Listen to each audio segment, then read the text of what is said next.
ادعوا الله وأنتم موقنون بالإجابة واعلموا أن الله لا يستجيب من قلب غافل لاهٍ.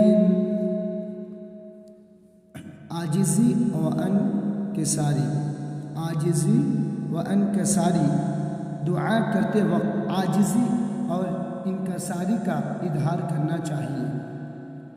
اشارہ ربانی ہے، ادعوا ربکم تضرعا وخفیہ. سورۃ الاعراف آیت نمبر 55 ہے. دعا سوال ہے اور سائل کے لیے عاجزی اور انکساری ضروری ہے.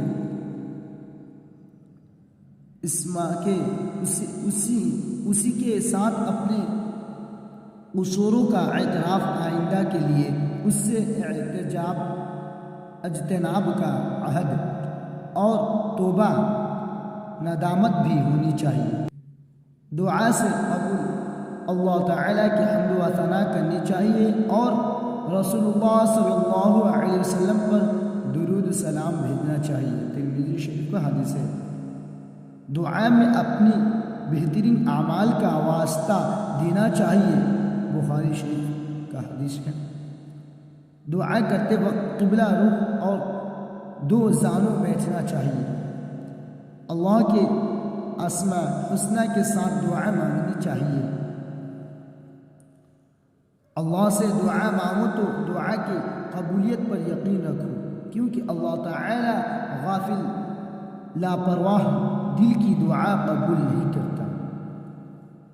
اپنے رب سے دعا مانگو عاجزی کے ساتھ اور چپکے چپکے. اللہ تعالیٰ کا ارشاد ہے، وَلِلَّهِ الْأَسْمَاءُ الْحُسْنَى فَادْعُوهُ بِهَا.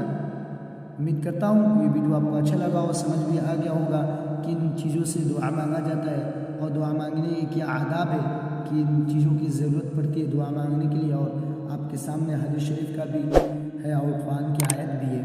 چلیے ایسی ویڈیو کے لیے ہمارے چینل کو سبسکرائب کرنا نہ بھولیں. چلیے پھر ایک اچھی ویڈیو کے ساتھ ملتے ہیں. دعا میں یاد رکھیے.